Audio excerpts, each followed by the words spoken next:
Assalamu alaikum ji. I hope you are doing good. This is Advocate Usman Abid and you are watching the law session. आज का ये session बड़ा important है क्योंकि एक topic ऐसा है जिससे रिलेटेड मुझसे डेली क्वेश्चनिंग की जाती है, व्हाट्सएप पे क्वेश्चंस पूछे जाते हैं, फिर कमेंट्स किए जाते हैं।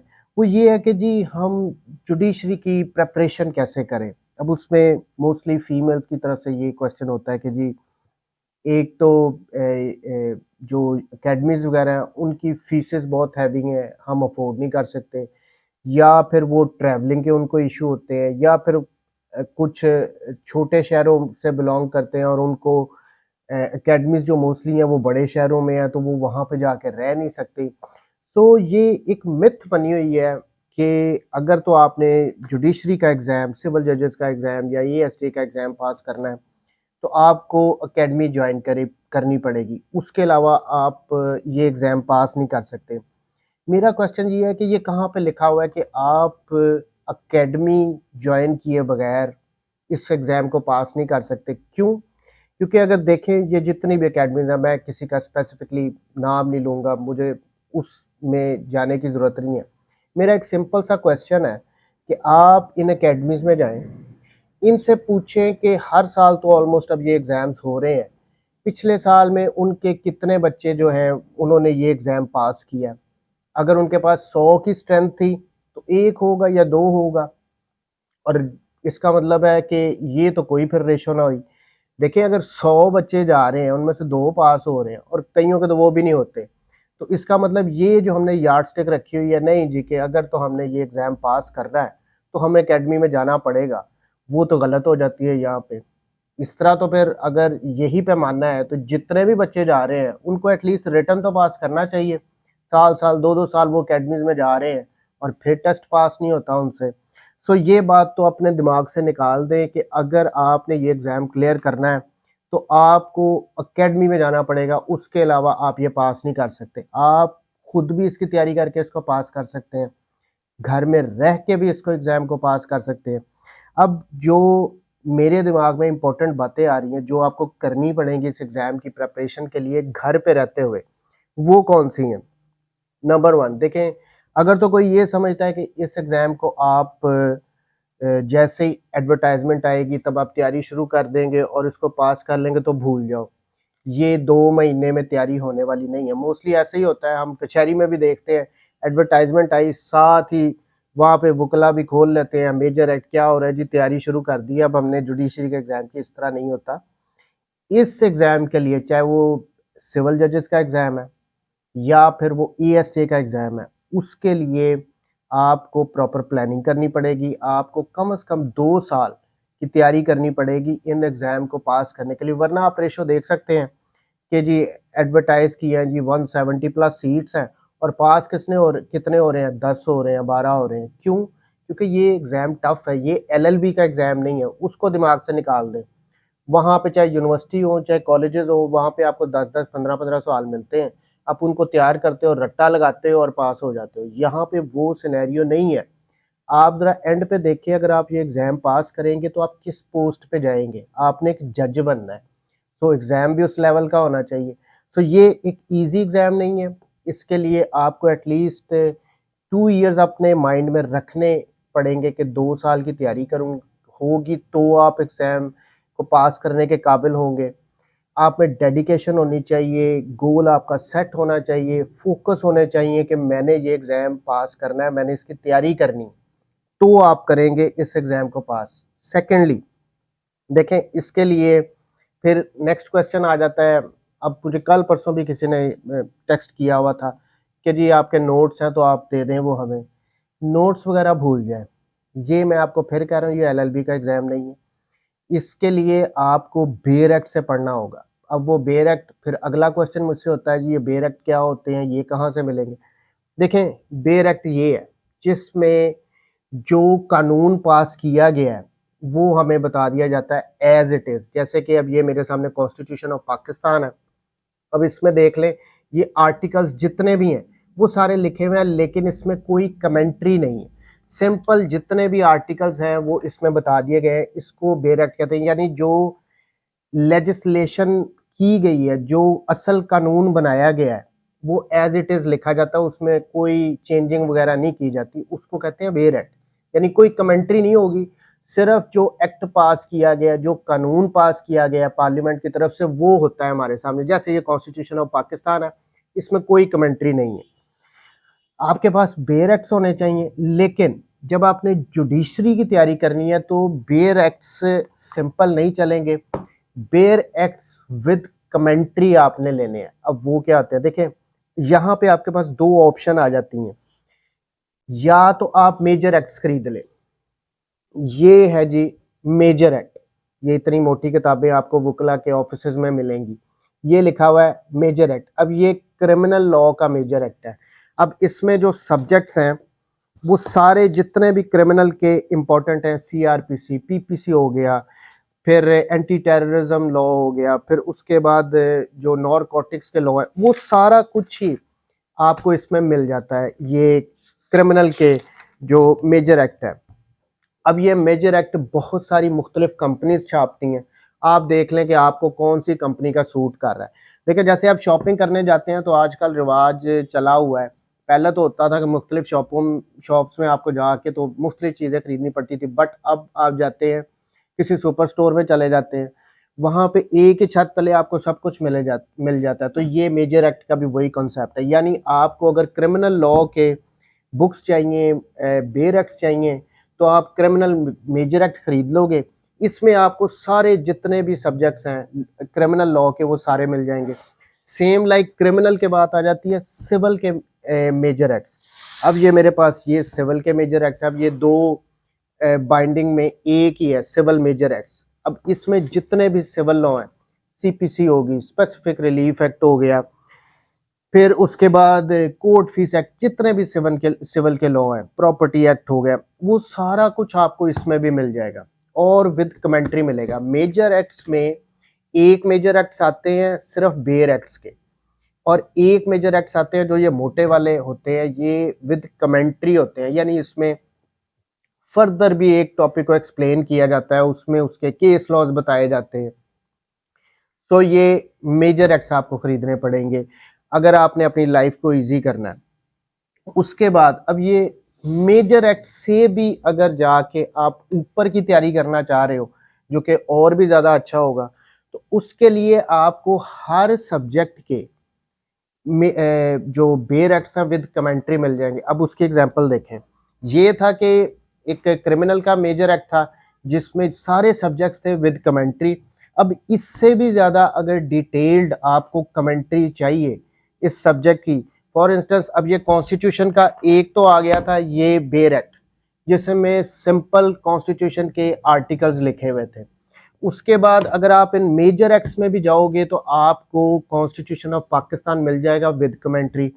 लेकिन अगर आप उससे भी ज़्यादा नॉलेज लेना चाहते हो कॉन्स्टिट्यूशन के बारे में, तो फिर आप सेपरेटली कॉन्स्टिट्यूशन ऑफ पाकिस्तान, सिर्फ उसका आप विद कमेंट्री ये इस किस्म की बुक्स ले सकते हो। अब ये एम महमूद की बुक है, जितना भी ये कॉन्स्टिट्यूशन है, जितने आर्टिकल है, उनकी बड़ी डिटेल्ड कमेंट्री आपको इसमें मिल जाएगी। हर एक आर्टिकल से रिलेटेड अगर आप इन डेप्थ पढ़ना चाहते हो तो इस तरह आप सेपरेट ले सकते हो। अब मेरे पास ये देखें, एक बुक ये है कॉन्स्टिट्यूशन की, उसके बाद एक बुक मेरे पास ये पड़ी हुई है, ये 2 जिल्दों में है, ये भी कॉन्स्टिट्यूशन है विद कमेंट्री। अब इसमें और कोई सब्जेक्ट नहीं है, सिर्फ कॉन्स्टिट्यूशन है इन दोनों में विद कमेंट्री, बड़ा डिटेल में लिखा हुआ है। अब इसकी एक और भी मैं एग्जांपल दे देता हूँ, स्पेसिफिक रिलीफ एक्ट। अब या तो अगर आप ये सिविल मेजर एक्ट्स लेंगे, इसमें आपको स्पेसिफिक रिलीफ एक्ट मिल जाएगा, उसकी कमेंट्री भी मिल जाएगी, लेकिन वो इतनी भी ज़्यादा डिटेल में नहीं होती। अगर आप उसको बहुत ज़्यादा इन डेप्थ पढ़ना चाहते हैं तो आप सेपरेटली स्पेसिफिक रिलीफ एक्ट की बुक ले लें। अब ये मेरे पास ये है, अब ये जितने भी सेक्शंस हैं स्पेसिफिक रिलीफ एक्ट के, वो विद कमेंट्री है यहाँ पे, यानी हर एक सेक्शन को बड़ा डिटेल में डिस्कस किया गया है, उसके केस लॉज प्रोवाइड किए गए। सो ये एक एग्जांपल आ गई। फिर सीपीसी, अब सीपीसी आपको सिविल मेजर एक्ट में मिल जाएगी, लेकिन अगर आप उसको डिटेल में पढ़ना चाहते हैं तो आप सेपरेटली सीपीसी किसी भी ऑथर की, जो आप देख सकते हैं वहाँ पे शॉप पे भी खड़े होकर देख सकते हैं कि जी कोई सीपीसी की बुक्स दिखा दें विद कमेंट्री, आप उनको कहेंगे। अगर आपको बेरक आप कहेंगे कि सीपीसी का बेरक दे दें तो आपको इस तरह सिंपल एक बेरक दे दिया जाएगा। अगर आप कहेंगे कि जी मुझे विद कमेंट्री दे दें बेरक, तो आपको इस किस्म की बुक्स दिखाई जाएंगी। अब ये देखें, इसमें हर एक सेक्शन, हर एक ऑर्डर को उसकी कमेंट्री आपको मिल जाएगी। ये इसके अलावा मेरे पास जो दूसरा पड़ा है वो आमिर रजा की सीपीसी भी यहाँ पे पड़ी हुई है। तो आप हर एक बुक को, आपको हर एक सब्जेक्ट को विद कमेंट्री पढ़ना पड़ेगा, इन डिटेल पढ़ना पड़ेगा। अब ये पास आपके पास दो ऑप्शन आ गई, चाहे आप बेरक ले लें, चाहे आप इस तरह हर सब्जेक्ट की सेपरेट विद कमेंट्री कोई भी किसी भी ऑथर की आप बुक ले लें। उसके बाद फिर जो नेक्स्ट क्वेश्चन आता है जी कि ये हमें बेरक्स मिलेंगे कहाँ से। ये क्वेश्चन बहुत पूछा जाता है, मेरे पास कल परसों ये क्वेश्चन पूछा गया जी कि बेरक्ट मैं कहाँ से खरीदूं। देखें, एक तो सिंपल अगर आपने बेरक्ट लेना है जिसमें कोई कमेंट्री ना हो, तो वो तो आप ऑनलाइन भी उसको गूगल पे जाके अगर सर्च करेंगे, फॉर इंस्टेंस आप सीपीसी का बेरक्ट लेना चाहते हैं, आप लिखेंगे सीपीसी 1908 तो काफ़ी सारे नीचे लिंक निकल आएंगे, किसी एक को डाउनलोड कर लें और आप जाके उसकी वहाँ से प्रिंट निकलवा सकते हैं, पहली ऑप्शन। अगर आप बाइंडिंग में लेना चाहते हैं, जैसे ये एक बेरक्ट है, तो आपकी कचहरी में जिस शहर में भी आप रहते हैं वहाँ पे डेफिनेटली लॉ की शॉप होगी, लॉ बुक शॉप होगी, अब वहाँ से खरीद सकते हैं। या आप जिस भी सिटी में रहते हैं वहाँ पे लॉ बुक हाउसेज होंगे, ऐसी बुक शॉप्स होंगी जहाँ पे लॉ की बुक्स मिलती हैं, वहाँ पे जाके आप इस तरह की ये मेजर एक्ट्स और जिस किस्म की भी बुक खरीदना चाहे वहाँ से खरीद सकते हैं। सो ये हो गया बेरक्स आपने लेने हैं विद कमेंट्री, सिंपल। ये अगर सादा लेंगे तो क्या फ़ायदा है, इसका तो कोई फ़ायदा नहीं है। आपने विद कमेंट्री लेनी है, चाहे आप दो मेजर एक्ट्स ले लें, civil major act, criminal major act.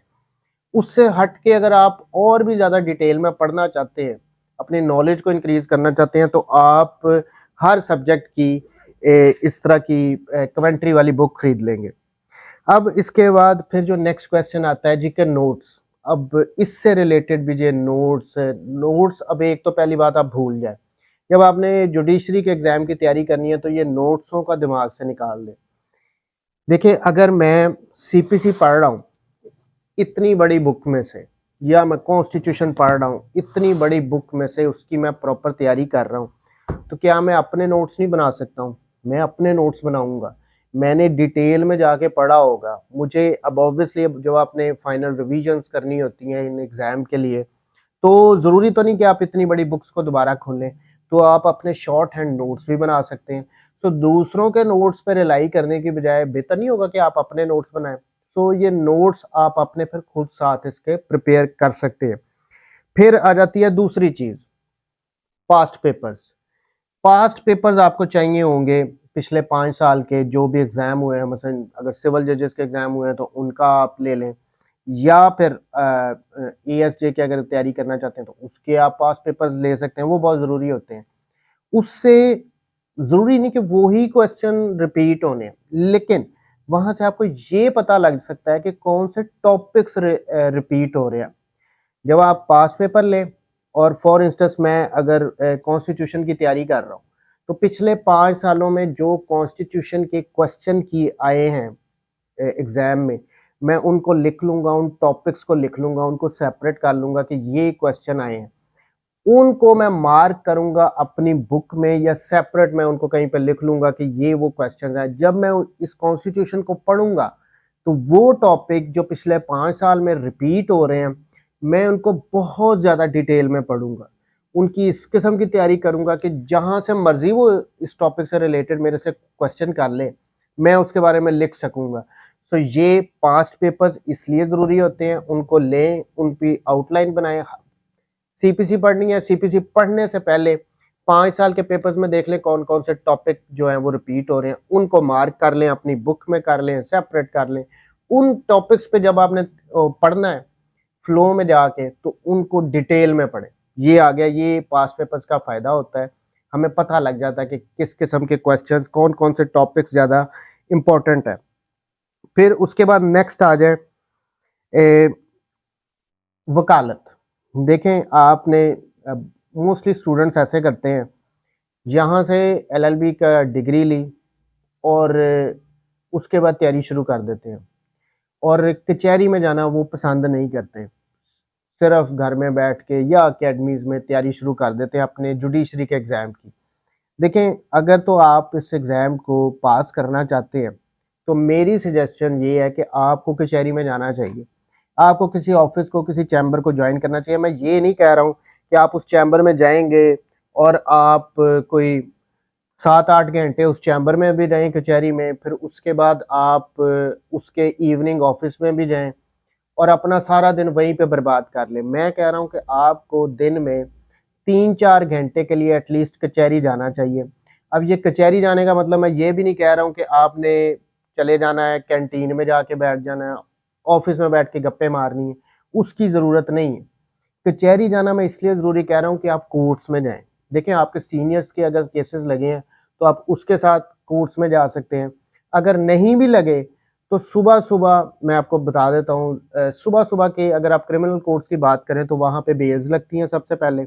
आप किसी भी अदालत में चले जाएँ, किसी सेशन कोर्ट में, एडिशनल सेशन कोर्ट में, मैजिस्ट्रेट की कोर्ट में, सबसे पहले तो बेल्स ही लगनी है, या जो नए केसेस लगे हैं, हैबियस वगैरह हो गए, उन पे जाके आप साइड पे खड़े होके भी सुनेंगे, आपको कुछ ना कुछ वहाँ से फ़ायदा ही होगा, आप आर्गुमेंट्स होते देखेंगे।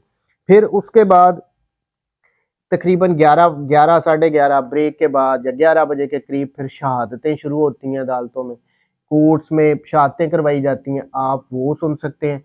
सो कचहरी के साथ आपको इन टच इसलिए होना चाहिए कि आपने कोर्ट्स में जाना है। आर्गुमेंट्स आपने करने हैं, नहीं करने, सीनियर ने आपको फाइल दी है, आपने उसकी तैयारी करनी है, उसमें बहस करनी, नहीं करनी, कोई मसला नहीं, लेकिन आपने डेली बेसिस पे अदालतों में जाना है। वहाँ पे साइड पे खड़े ही होके बेशक आप ये सारी बहसें या फिर जो क्रॉस एग्जामिनेशन वगैरह हो रहा है, वो आपने देखना है। वो आपके लिए ज़रूरी है। देखिए, आपने घर पे आपने एलएलबी किया, फिर उसके बाद आपने जुडिशरी की तैयारी शुरू कर दी, अकेडमी जॉइन कर ली और जाके एग्ज़ाम के जुडिशरी के में बैठ गए। आप फॉर इंस्टेंस आपने रिटन पास भी कर लिया, लेकिन जो वहाँ पे आपसे इंटरव्यू होना है, उसमें तो वो रैंडम क्वेश्चन पूछ सकता है, वो प्रैक्टिकल से रिलेटेड क्वेश्चन पूछ सकता है। तो अगर आपने प्रैक्टिकल होता हुआ ही नहीं देखा, कभी आप एक दिन भी कचहरी नहीं गए, तो आप शायद जवाब ना दे सको। आप इंटरव्यू में फेल हो जाओ, तो उससे बेटर नहीं है कि ये 3-4 घंटे डेली के आप कचहरी को दे लो। अब कचहरी से ही दूसरी चीज़ कनेक्टेड है कि अगर आप डेली 8 से 12 जा रहे हो कचहरी 4 घंटे के लिए, उसमें 2 घंटे अगर आपने अदालतों में गुजार दिए, फिर 2 घंटे आपके पास बचे हैं, आप लाइब्रेरी में जा सकते हो। अब लाइब्रेरी में जाने के आपके क्या फ़ायदे होते हैं? एक तो लाइब्रेरी में ऑब्वियसली बहुत सारे स्टूडेंट होते हैं, बहुत सारे वकला होंगे, आप देखेंगे वो डेली लाइब्रेरी में बैठे होंगे और वो पढ़ रहे होंगे और वो एग्ज़ाम की तैयारी कर रहे होंगे। तो आप उनके साथ ऑब्वियसली कनेक्ट हो सकते हो। फिर आपको ऑनलाइन लाइब्रेरी वहाँ पे मिल जाएगी। अब वहाँ पे अब इस टाइम पे हम भी सारे ऑनलाइन ही हो गए। भई अगर किसी टॉपिक से रिलेटेड, किसी केस से रिलेटेड हमें केस लॉ ढूँढने हैं, तो हम लाइब्रेरी में चले जाते हैं, वहाँ पे ऑनलाइन लाइब्रेरी में हम सारा कुछ ढूँढते हैं उससे रिलेटेड केस लॉ। तो लाइफ़ थोड़ी ईज़ी हो गई है, बजाए इसके मैनुअली एक-एक बुक को हम छानें, एक-एक साल के बुक को। तो ये हमारे लिए भी बेटर है। सो ऑनलाइन आप लाइब्रेरी वहाँ पे यूज़ कर सकते हो। अब उसमें ये अगर जुडिशरी की तैयारी करनी है, तो आपको ये कचहरी में 4-5 घंटे डेली देने पड़ेंगे, ये सोच के कि मैं एग्ज़ाम की तैयारी कर रहा हूँ और ये मेरे एग्ज़ाम का एक पार्ट है। आपने इंटरव्यू में जाना है, आपका नॉलेज वैसे ही बहुत इंक्रीज़ हो जाता है अगर आप कोर्स में जाना शुरू कर देते हो, तो ये आपके लिए बहुत ज़रूरी है। अब ये उससे रिलेटेड इंटरव्यू से अब मैंने ये पॉइंट्स लिखे हुए हैं, मैं कहता हूँ कोई मिस ना हो जाए। सो वकालत जो है, उससे आपको एक तो इंटरव्यू की तैयारी होती जाती है, फिर क्वेश्चन सॉल्विंग, जो क्वेश्चंस आएँगे एग्ज़ाम में, रिटन में, कुछ ऐसे क्वेश्चंस आ जाते हैं जो क्वेश्चन सॉल्विंग होते हैं। सो उनको अगर आप लाइब्रेरी में बैठ रहे हो, केस लॉज़ वगैरह पढ़ रहे हो, तो वो आपको हल करने आसान हो जाएँगे। अच्छा, फिर यहाँ पे मंथली लॉ डाइजेस्ट, ये अब क्या होते हैं? देखिए, जो भी नए केसेस रिपोर्ट होते हैं ना, हर महीने वो बाइंडिंग हो के आते हैं। जैसे अब इसमें मैं रिकमेंड करता हूँ, ये जो मंथली लॉ डाइजेस्ट होते हैं, इन पे मैं एक सेपरेट वीडियो बना दूंगा, लेकिन अभी के लिए मैं इस तरह बताता हूँ आपको। मैं 3 डाइजेस्ट रिकमेंड करूंगा। नंबर 1, एससीएमआर। अब इसमें जो सुप्रीम कोर्ट के रिपोर्टेड केसेस हैं वो होते हैं। अब ये मंथली छोटे-छोटे डाइजेस्ट की बाइंडिंग में हर महीने ये एक आता है। फिर उसके बाद पीसीआरएलजे। अब ये पीसीआरएलजे पाकिस्तान क्रिमिनल लॉ जनरल, ये इसमें सिर्फ जो क्रिमिनल लॉ के केसेस होते हैं, नई जजमेंट्स होती हैं हर महीने बाइंड होके वो आती हैं। और तीसरा सीएलसी, ये सिविल लॉ से रिलेटेड है कि जितने भी सिविल के केसेस के नए होते हैं केस रिपोर्ट वो इस बाइंडिंग में आते हैं। सो 3 डाइजेस्ट मंथली, एससीएमआर, सीएलसी और पीसीआरएलजे। देखिए या तो आप इनको खुद लगवा लें, कचहरी में अगर आप जाते हैं तो आप इनको खुद भी वहां से मंथली आपके पास आना शुरू हो जाए, आपको पे करना पड़ता है हर एक की आई थिंक कीमत 200-300 रुपया है। मसलन अगर आपने मंथली एससीएमआर लगवाना है तो हर महीने का 200-300 का वो होगा, फिर अगर पीसीआरएल लगाते हैं तो 200-300 का वो होता है, फिर इसी तरह सीएलसी वो भी 200-300 का वो होता है। सो ये तकरीबन अगर करें तो 700-800 रुपया महीने का मंथली लॉ डाइजेस्ट पे आपका लग सकता है। लेकिन इससे भी बेटर है कि अगर आप लाइब्रेरी में जाएं, आप डेली बेसिस पे जा रहे हैं तो महीने में एक दफ़ा ही आपने पढ़ने, आप लाइब्रेरी में चले जाएं, उनसे ये आप कहें कि इस महीने का मुझे ला दो सीएलसी, एससीएमआर, पीसीआरएलजे, देख लें, उसको पढ़ लें, उसमें से जो इम्पोर्टेंट है उनको आप लिख लें, क्योंकि समटाइम्स ऐसे भी होते हैं एग्जाम में, अब इनसे रिलेटेड भी कोई जजमेंट से रिलेटेड भी कोई क्वेश्चन बना के पूछ सकते हैं। एनी उससे हटके भी आप नॉलेज गेन करते हैं, आप जो लेटेस्ट लॉ कोर्ट्स की तरफ से बनाया गया आप उसको पढ़ के लेटेस्ट अपने आप नॉलेज अपने गेन कर सकते हैं लॉ से रिलेटेड। सो ये 3 मैं रिकमेंड कर रहा हूँ, एससीएमआर, सीएलसी और पीसीआरएलजे, ये आपको पता होना चाहिए। फिर उसके बाद आ जाता है, अच्छा ऑनलाइन जो लाइब्रेरी से रिलेटेड, मैं उससे भी आपको अपडेट कर दूं कि ये आप खुद भी मंथली बेसिस पे इसको बाई कर सकते हैं कि ऑनलाइन अब उसके लिए लॉ साइट्स बनी हुई हैं जो ये प्रोवाइड कर रही हैं। ये महीने की उनकी कुछ फीस होती है, एग्जैक्ट मुझे नहीं पता, लेकिन कोई 1200-1300 रुपये आई थिंक होता है मंथली। अगर आप वो पे करें तो ऑनलाइन आपको वो एक्सेस दे देते हैं, कार्ड होता है, आप वो भी यूज़ कर सकते हैं। ई लाइब्रेरी आप कहते हैं, जितने भी ये केसेस अपडेट हो रहे हैं, जैसे ये मैंने एससीएमआर, सीएलसी वगैरह बताए, ये सारे वहाँ पे ऑनलाइन भी आए होते हैं, तो आप ये मंथली उनकी ले सकते हैं एक्सेस भी। फिर आ जाता है, नेक्स्ट चीज़ आ जाती है प्लानर। आपने प्लान करना है सब्जेक्ट्स को, ये इसमें ये छोटा सा एग्जाम नहीं होता, इसमें काफ़ी सब्जेक्ट्स होते हैं, आई थिंक 25-30 तो सब्जेक्ट्स हैं लॉ के। उससे हट के फिर इंग्लिश आ जाती है, उर्दू आ जाती है, जनरल नॉलेज आ जाता है। सो आपको वेल प्लान करना पड़ेगा कि एक सब्जेक्ट फॉर इंस्टेंस अगर मैं सीपीसी शुरू करने जा रहा हूँ तो मैंने सीपीसी को कितनी देर में पढ़ना है, 2 महीने, 2.5 महीने, लेकिन पढ़ना फिर इस तरह के इन डिटेल पढ़ना है, आपने कोई चीज़ छोड़नी नहीं है उसकी, एक एक सेक्शन, एक एक ऑर्डर, एक एक रूल उसका इंपॉर्टेंट है, आपने कुछ भी नहीं छोड़ना। देखिए ये जब आपने एलएलबी की तैयारी कर रहे हैं तो वहां पे तो आपको 15 सब्जेक्ट्स मिल गए, 15 क्वेश्चन मिल गए, आपने वो 15 पढ़े, उनमें से 5 आ गए, पास हो गए। लेकिन यहाँ पे इस तरह नहीं चलता, यहाँ पे आपको हर सब्जेक्ट को डिटेल में शुरू से लेके एंड तक पढ़ना पड़ेगा, उसके अलावा आपके पास कोई और ऑप्शन नहीं है। तो ये मेरी कुछ थी रिकमेंडेशंस, इन पे अगर आप अमल करें, आई होप आपको एकेडमी जाने की ज़रूरत नहीं है, आप घर पे रह के तैयारी कर सकते हो, कचहरी 3-4 घंटे जाके आप इसकी एग्ज़ाम की तैयारी कर सकते हो। डेली आपने कितना टाइम सर्व करना है, देखिए हर बंदे का डिफरेंट स्टेमिना होता है, कुछ लोग 3-4 घंटे फोकस कर सकते हैं, उसके बाद नहीं वो पढ़ सकते, कुछ होते हैं वो 10-10, 12-12 घंटे भी पढ़ सकते हैं। ये हर बंदे की पर्सनल कैपेसिटी है, मैं उसके बारे में तो नहीं कह सकता, बट आई थिंक कि इस एग्जाम की प्रेपरेशन करनी है तो at least you need to keep 2 years in your mind. 2 साल से कम तो आप भूल जाए कि आप इस एग्जाम की तैयारी कर लेंगे। उसके बाद भी क्या गारंटी है कि आप पास करेंगे, नहीं करेंगे, क्योंकि जो पासिंग रेशियो है वो बहुत कम है, और एकेडमीज की हद तक वो आप दिमाग से निकाल दें कि अगर आप एकेडमी में नहीं जा सकते तो आप इस एग्ज़ाम की तैयारी नहीं कर सकते, दुनिया ख़त्म हो गई है और हम कुछ नहीं कर सकते। भाई आप घर में बैठ के सब कुछ कर सकते हो। इन ये जो मैं बातें बताई आप इन पे अमल करो, इंशाल्लाह ताला आप घर पे बैठ के बड़ी अच्छी तैयारी करोगे। प्लस आपके पास इंटरनेट का कनेक्शन घर पे होना चाहिए, चाहे आपके मोबाइल पे हो, चाहे वाईफाई हो, वट आपको वो पैसे तो खर्च करने पड़ेंगे, क्योंकि ऑब्वियसली यूट्यूब पे बड़ा मटेरियल पड़ा है, गूगल पे बहुत मटेरियल पड़ा है।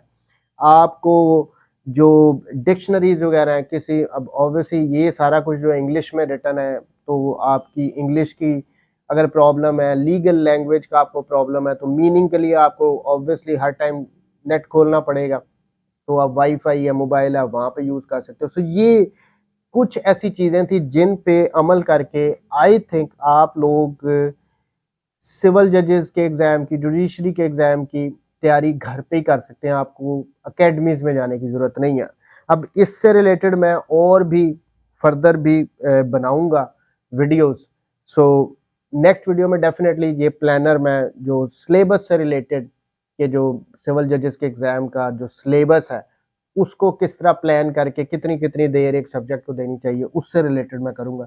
तो इस सारी डिस्कशन को मैं कंक्लूड इस तरह करूँगा कि अगर तो आप अफ़ोर्ड कर सकते हो एकेडमीज़ की हेवी फीसेस और वहाँ पे जा सकते हो या ऑनलाइन उनको उनकी जो भी सर्विसेज हैं, उनको आप अवेल कर सकते हो तो वेल एंड गुड। ये अच्छी चीज़ है। आप को एक हेल्पिंग हैंड इससे मिल जाता है। लेकिन अगर नहीं कर सकते तो इसका मतलब ये नहीं कि दुनिया ख़त्म हो गई, आप उसकी तैयारी नहीं कर सकते हो। आप घर पे बैठ के भी इन सारे मेथड्स को यूज़ करके प्रॉपर प्रिपरेशन कर सकते हो। देखें, कोई गारंटी नहीं है कि अगर आप अकेडमी में जाएँगे तो आप पास ही होंगे, मैं पहले बात कर चुका हूँ। तो आप घर में बैठ के क्यों नहीं, आपने दिमाग में ये क्यों बिठा लेना कि मैं अकेडमी में नहीं जा सकता हूँ तो मैं एग्ज़ाम ही नहीं पास कर सकता हूँ। घर में तैयारी करें, मेहनत करें, मेहनत हमने करनी होती है, फल अल्लाह ताला ने देना होता है। आप घर में बैठ के भी इस एग्ज़ाम को पास कर सकते हैं। थैंक यू वेरी मच जी। Take care. अल्लाह हाफ़िज़।